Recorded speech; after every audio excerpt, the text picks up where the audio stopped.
I never thought I'd be writing something like this, but I really need some outside perspective.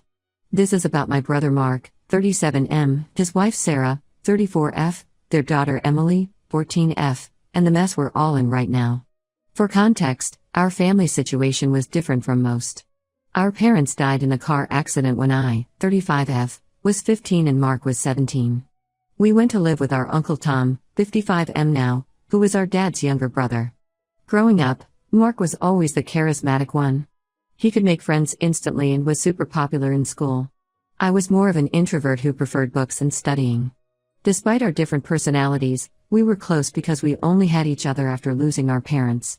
Uncle Tom was amazing. He never made us feel like a burden and treated us both equally. He worked extra hours to make sure we could stay in our old school and keep some normalcy in our lives. I worked really hard in school and got a scholarship to study finance. After graduating, I landed a good job at an investment firm and worked my way up. Mark went into sales because he was great with people. He met Sarah in college, and they got married right after graduation. Emily was born a year later, and I instantly fell in love with being an aunt. I spent a lot of time with them, babysitting Emily when she was little and taking her on special trips as she got older. Life was good until about 5 years ago. Mark lost his sales job after his company downsized. He struggled to find another position that paid as well. That's when he started asking me for help. At first, it was small amounts, $500 here, $1,000 there. He always had detailed explanations. Emily needed a laptop for school, she had joined a competitive swimming team and needed equipment, there were medical bills from when she broke her arm. I never questioned him because the requests seemed reasonable, and I had a good salary. Plus, Emily would talk about her swimming competitions when I saw her, so it all added up.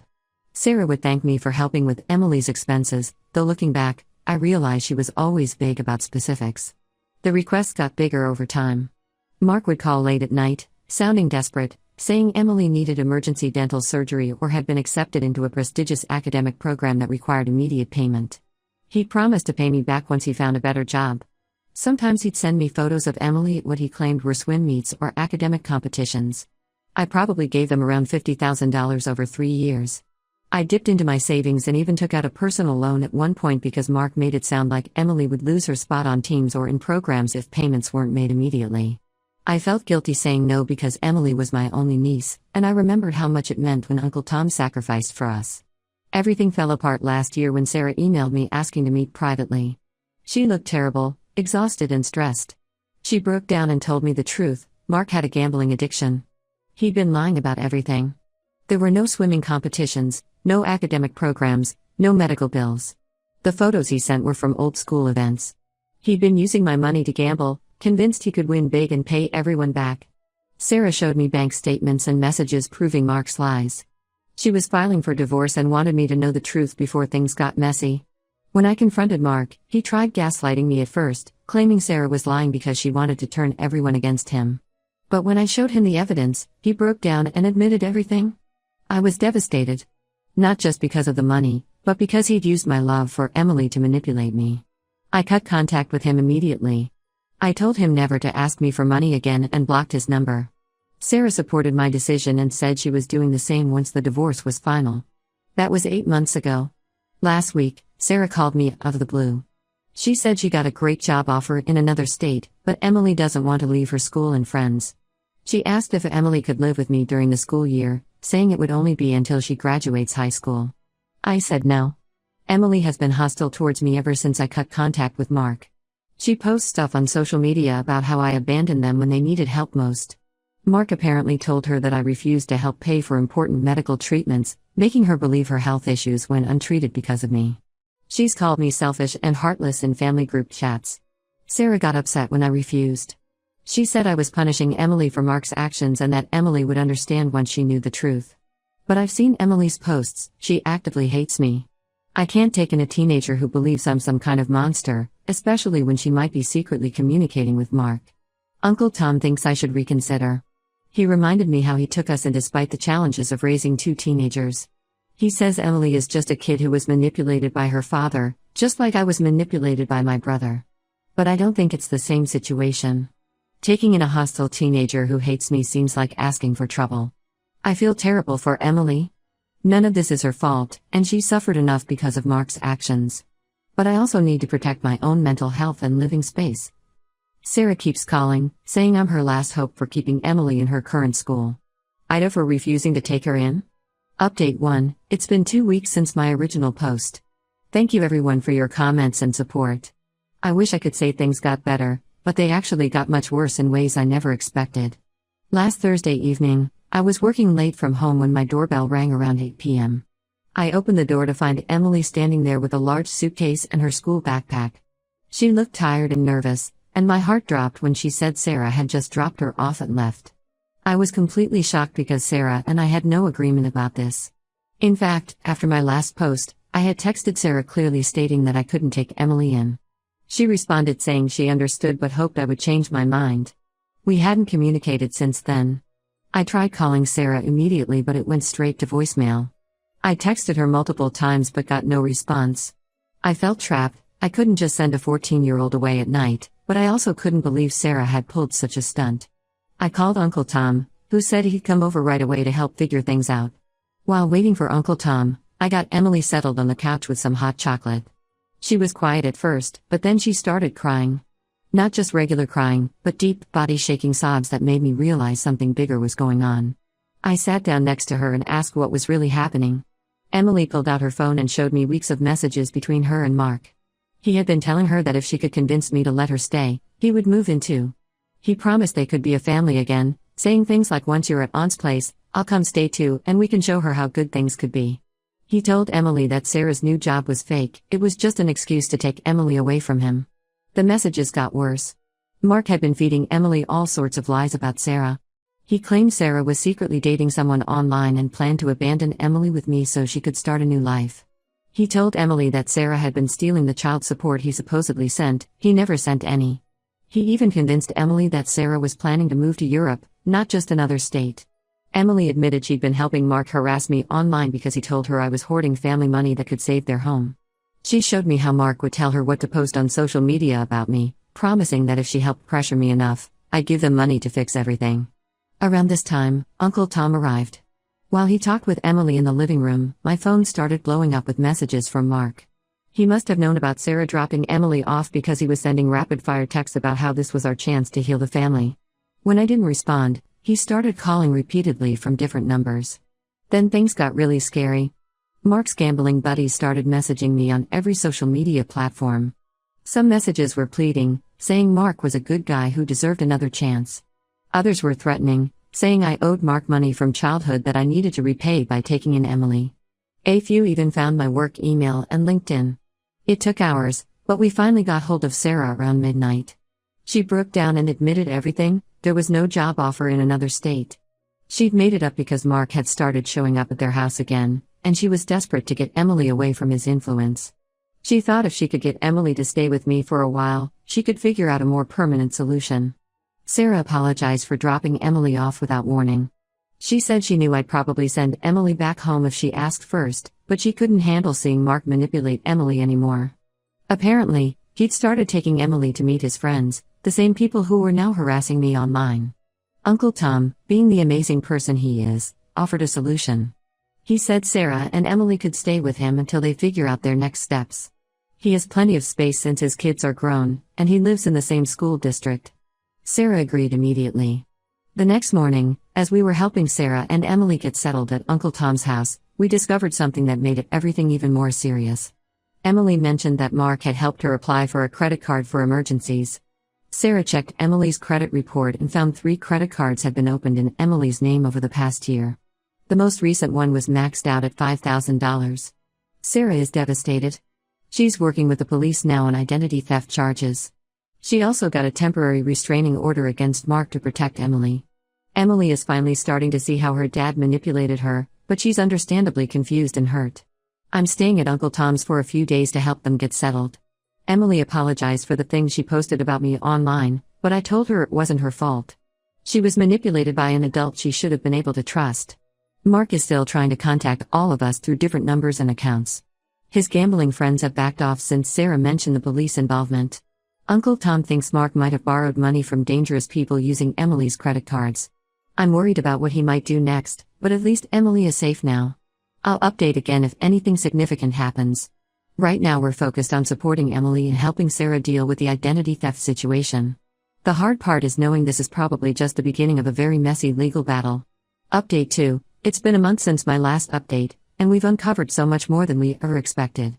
The identity theft situation with Emily's credit cards led to a massive investigation that revealed Mark's schemes went far beyond what any of us imagined. The police financial crimes unit contacted me 2 weeks ago. They discovered Mark hadn't just stolen Emily's identity, he had opened accounts in my name too. Somehow, he had enough of my personal information to open 6 credit cards and take out 2 personal loans.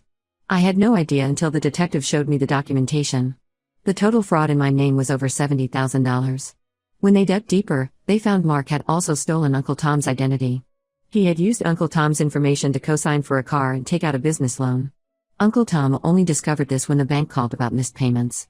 The car was never found. Mark probably sold it immediately. Emily was with us when we learned about all this fraud. She had been staying at Uncle Tom's house and slowly coming to terms with everything. But finding out about the extent of her dad's crimes really broke her. She found an old phone she had stopped using last year and decided to go through it. What she found was heartbreaking. There were hundreds of messages between Mark and his gambling friends discussing how to use Emily's social media accounts to harass me. They had actually been logging into her accounts without her knowledge. The posts I thought Emily was making about me being heartless and greedy, those weren't even from her. Mark and his friends wrote those posts to make me feel guilty and manipulate me into giving them more money. Sarah told us Mark had always been controlling about Emily's phones and social media. He insisted on knowing all her passwords for safety reasons. Now we know he was using that access to manipulate everyone.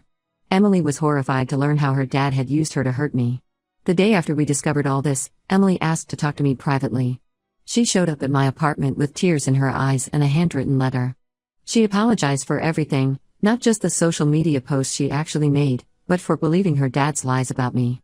She said she remembered all the good times we had when she was younger and wanted to know if we could try to rebuild our relationship. I agreed to start slow. We're doing lunch dates every other weekend now. Last time, she brought old photos from when she was little, and we talked about happy memories from before Mark's gambling took over. It was nice to see glimpses of my sweet niece again. Meanwhile, Mark has vanished. The police tried to bring him in for questioning, but he cleared out his apartment and disappeared. His gambling buddies aren't being loyal anymore. Several of them came forward to the police after discovering he had stolen from them too. We learned Mark owes money to some dangerous people in underground gambling circles. Sarah found text messages on Emily's old phone showing Mark had borrowed $20,000 from someone named Big Mike, using Emily's credit cards as collateral. When Sarah told the police about this, they said Big Mike was a known loan shark they'd been trying to catch. The FBI is now involved because Mark's identity theft crossed state lines. Uncle Tom has been amazing through all of this. He helped Sarah and Emily get set up in a small apartment near his house. Emily is still in her same school, and Sarah found a part-time job at a local dental office. They're struggling financially because of all the legal fees, but at least they're safe. The hardest part in all of this is seeing Emily process the truth about her father. She swings between anger at his betrayal and worry about where he is and if he's safe. The police think he might have fled the state, possibly heading west where some of his gambling contacts have connections. I'm working with a fraud investigator to clean up my credit. The banks are removing the fraudulent accounts, but it's a slow process. Uncle Tom is dealing with the same thing. The detective said we should get some restitution if they catch Mark, but no one seems very optimistic about that. Right now, we're all just trying to rebuild. Emily started making new social media accounts that only she controls. Sarah is looking for a better job. And I'm learning to trust my instincts more. That nagging feeling I had about Mark's stories all those years ago was right. Update 3. 2 months have passed since my last update. The biggest news is that Mark finally got caught. He was arrested last week trying to cross the Canadian border with fake ID documents. A Border Patrol agent recognized him from the fraud alert bulletins. The police called Sarah first since she's still legally his wife. She told me and Uncle Tom immediately. Emily was at school when we got the news, and we all agreed Sarah should tell her privately when she got home. Emily's reaction was complicated. She cried but said she felt relieved knowing he couldn't show up unexpectedly anymore. The prosecutor met with us yesterday. They found evidence that Mark was part of a larger identity theft ring operating through gambling circles. They offered him a deal, less prison time if he helps identify other people involved, especially Big Mike. Mark took the deal pretty quickly, which didn't surprise any of us. Through his lawyer, Mark tried to contact me several times. He sent messages about needing money for legal fees and claiming he could explain everything. I blocked the jail's phone number after the third call. Some cousins found out about his arrest and started messaging me saying I should help him one last time because he's family. I blocked them too. Emily and I have been making progress in rebuilding our relationship. We've had lunch together every other weekend for the past 2 months. Last week, she asked if she could start coming over to my apartment sometimes after school when Sarah works late. I agreed as long as she keeps her grades up. Sarah found a full-time position at the dental office where she was working part-time. The pay is better and includes benefits. Their apartment lease is up next month, but Uncle Tom told them they can stay with him longer if they need to. He's been teaching Emily to garden, which seems to help her cope with everything. The police recovered some money from Mark's fraud schemes. They found a storage unit in Nevada with cash and expensive items he'd bought with stolen credit cards. The detective said once everything is processed, victims should get partial restitution. They also found notebooks with details about all his scams. He kept careful records of every identity he stole and every account he opened. Yesterday, Mark's lawyer contacted us again with a message from Mark. He wanted Emily to visit him in jail. Sarah left the decision up to Emily, who thought about it overnight and decided she is not ready to see him. Her school counselor said that's perfectly normal and she shouldn't feel pressured. I've decided to stay completely away from Mark. Some extended family members think I'm being harsh, saying he needs support now more than ever. But Uncle Tom put it best. He said Mark had countless chances to make better choices, and supporting him now would just enable more bad behavior. Emily understands my decision. She told me she still loves her dad but knows she can't trust him. She's working with her school counselor to process everything. Sarah is helping her open her first legitimate bank account, teaching her about financial responsibility, the opposite of what Mark modeled. We're all slowly moving forward. The prosecutor says Mark will probably serve at least 5 years. That gives us time to heal and rebuild without worrying about his interference. Emily is talking about maybe spending some school breaks with me now, which shows how far we've come from where we started. For now, we're focusing on the good things: Emily's improving grades, Sarah's new job, Uncle Tom's garden, and the quiet peace of knowing Mark can't manipulate any of us anymore.